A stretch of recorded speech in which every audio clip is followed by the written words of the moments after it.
رب اشرح لی صدری ویسر لی امری واحلل عقدۃ من لسانی یفقہوا قولی اعوذ باللہ من الشیطان الرجیم بسم اللہ الرحمن الرحیم۔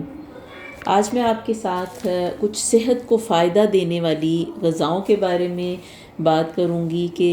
وہ غذائیں جو مسنون ہیں، یعنی اللہ کے رسول صلی اللہ علیہ وسلم نے ان کو بہت پسند فرمایا اور اللہ سبحانہ و تعالیٰ نے جن کا ذکر قرآن پاک میں بھی کیا۔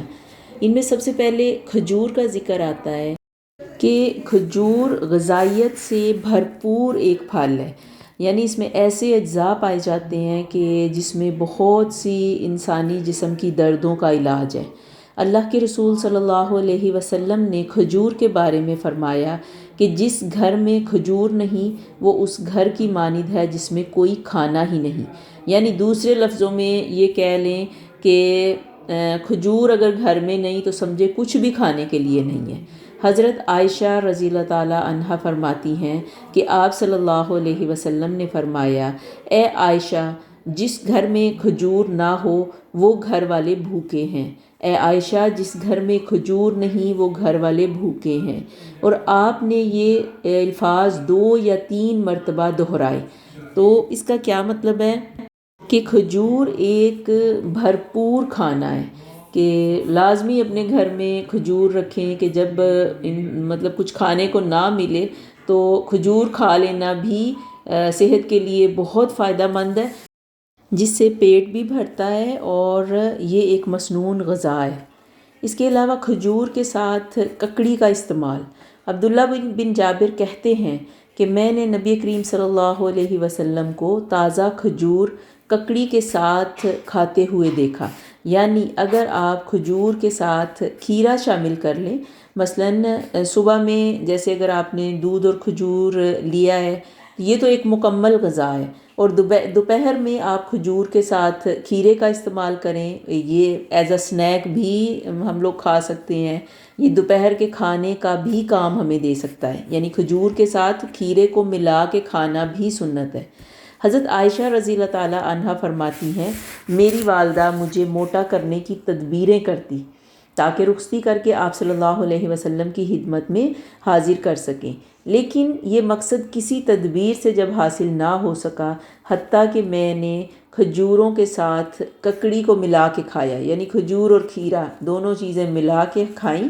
تو میں انتہائی متناسب انداز کی فربا ہو گئی، یعنی میری فزیک بہت اچھی ہو گئی۔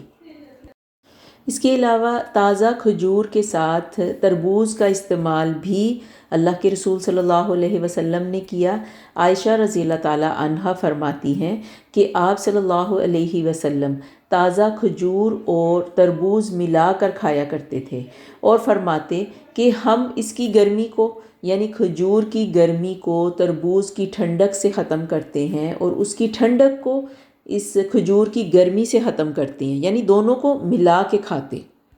کہ دونوں کو ملا کے کھانے سے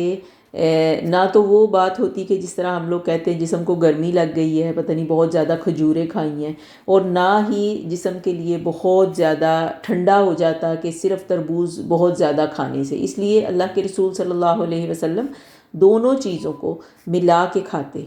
ایک صحابی سے مروی ہے کہ آپ صلی اللہ علیہ وسلم نے کبھی بھی کچی کھجور کو پکی ہوئی کھجور اور کشمش کے ساتھ ملا کے نہیں کھایا، بلکہ ان کو آپس میں ملا کے، یعنی کچی اور پکی کھجور کو کشمش کے ساتھ یا صرف کھجور کو کشمش کے ساتھ ملا کے کھانے سے اللہ کے رسول صلی اللہ علیہ وسلم نے منع فرمایا۔ اس کے بعد انار۔ حضرت علی رضی اللہ تعالیٰ عنہ فرماتے ہیں کہ انار کو اندر والے چھلکے سمیت کھایا کرو، کیونکہ یہ معدے کی بیماریوں کا علاج ہے۔ ہم تو جیسے بس اس طرح کھاتے ہیں کہ اندر سے دانے نکال کے کھا لیے اور باقی سب چیزوں کو ضائع کر دیتے ہیں، لیکن اس کا جو اندر کا دانوں کے ساتھ وائٹ سٹف ہوتا ہے وہ بھی صحت کے لیے بہت فائدہ مند ہے، کیونکہ انار یہ جنت کا پھل ہے اور اس کے بے شمار فائدے ہیں، اور اس کا ذکر بھی اللہ سبحانہ و تعالیٰ نے قرآن پاک میں فرمایا ہے۔ اور اسی طرح زیتون اور انجیر کا ذکر بھی اللہ سبحانہ تعالیٰ نے قرآن پاک میں فرماتے ہوئے ان دونوں کی، یعنی اس کی زیتون اور انجیر کی قسم کھائی ہے۔ اور ان کے فوائد کے پیش نظر ہر روز ایک انجیر اور ایک زیتون یا خالص زیتون کے تیل کا 1 چمچ استعمال کرنا صحت کے لیے بہت فائدہ مند ہے۔ اس کے علاوہ جسمانی توانائی اور قوت کے لیے زیتون کے تیل کی مالش کرنا بہت فائدہ مند ہے، اور اس تیل کو اللہ رب العزت نے قرآن مجید میں مبارک تیل کہا ہے۔ آپ صلی اللہ علیہ وسلم نے زیتون کے تیل کے بارے میں فرمایا کہ زیتون کا تیل کھاؤ بھی اور لگاؤ بھی، یہ ایک مبارک درخت سے نکالا جاتا ہے۔ اور ایک اور روایت میں آتا ہے کہ زیتون کا تیل سالن کے طور پر استعمال کرو، یعنی روٹی کا ٹکڑا زیتون کے تیل میں ڈبو کے بھی کھایا جا سکتا ہے، اور یہ بھی سنت سے ثابت ہے۔ پھر اس کے علاوہ ایک اور سبزی یعنی کدو کا ذکر آتا ہے، جو اللہ کے رسول صلی اللہ علیہ وسلم کو بے حد پسند تھے، اور قرآن پاک میں اس کے بارے میں اللہ سبحانہ وتعالیٰ فرماتے ہیں کہ پھر ہم نے اسے یعنی یونس علیہ السلام کو ایک چٹیل میدان میں ڈال دیا جبکہ وہ بیمار تھے، اور ہم نے اس پر کدو کا بیج دار درخت اگا دیا۔ یعنی یونس علیہ السلام جب اللہ کے حکم سے مچھلی کے پیٹ سے باہر آ گئے تو ان کے جسم پر یعنی ان کی سکن کے اوپر بہت زیادہ خراشیں تھیں اور بالکل ان کا جسم خراب ہو چکا تھا۔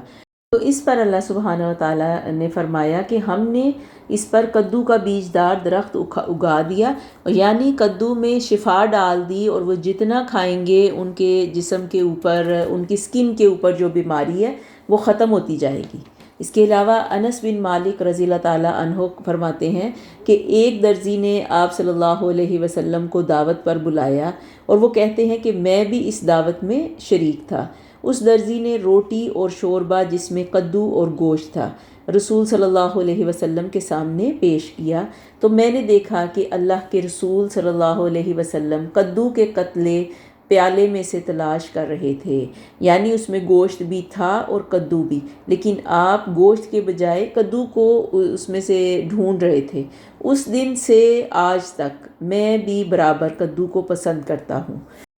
یعنی یہ کون؟ انس رضی اللہ تعالیٰ عنہ اللہ کے رسول صلی اللہ علیہ وسلم کے بارے میں، ان کی پسند کے بارے میں بتا رہے ہیں، اور پھر اپنے بارے میں بیان کرتے ہیں کہ میں بھی اس دن سے برابر کدو کو پسند کرنے لگا۔ اور انس رضی اللہ تعالیٰ عنہ کہتے ہیں کہ اس کے بعد جو بھی میں نے کھانا بنایا کوشش کی کہ میں اس میں کدو کو ضرور شامل کروں۔ اور دیکھیں کہ یعنی یہ اللہ کے رسول کی پسند بھی، اور یونس علیہ السلام کی بیماری کے علاج کے طور پر بھی کدو کی بیل لگائی گئی۔ اس کے علاوہ چقندر اور جو یہ بھی صحت کے لیے بہت فائدہ مند غذا ہے۔ اس کے بارے میں سہل بن سعد کہتے ہیں کہ ہمیں جمعہ کے دن بڑی خوشی ہوتی کہ ہم جمعہ کی نماز پڑھنے کے لیے جاتے تو ہمارے راستے میں ایک بڑھیا تھیں جو چقندر اور جو کی ہنڈیاں بناتی، اور ہم جمعہ کی نماز پڑھ کر ان کی ملاقات کو جب جاتے تو وہ ہمارے سامنے یہ کھانا رکھتی، اور یعنی چقندر کے اوپر جو کے دانے ڈال کے ہم لوگ کھاتے۔ اور آپ خود سوچیں کہ چقندر کے اوپر جو کے دانے ڈال کے کھانے سے ان کو اس قدر خوشی ہوتی، اور آج کل ہمارے پاس بے شمار کھانے، طرح طرح کی غذائیں، طرح طرح کے پھل، بے شمار سبزیاں موجود ہوتی ہیں، اور ہم ان سے مطمئن نہیں ہوتے۔ لیکن یہ چقندر اور جو ہے یہ صحت کے لیے بھی فائدہ مند ہے، اور اس کو پسند بھی فرمایا گیا ہے۔ تو اللہ سبحانہ و تعالیٰ سے دعا کرتی ہوں کہ ہم لوگ جو بھی کھانا کھائیں، جو بھی غذائیں ہم اپنی روٹین میں شامل کریں، وہ سراسر ہمارے لیے فائدہ مند ہوں، اور اللہ سبحانہ و تعالیٰ ہمیں سنت پر عمل کرنے والا بنائے۔ وآخر دعوانا ان الحمد للہ رب العالمین۔ السلام علیکم ورحمۃ اللہ وبرکاتہ۔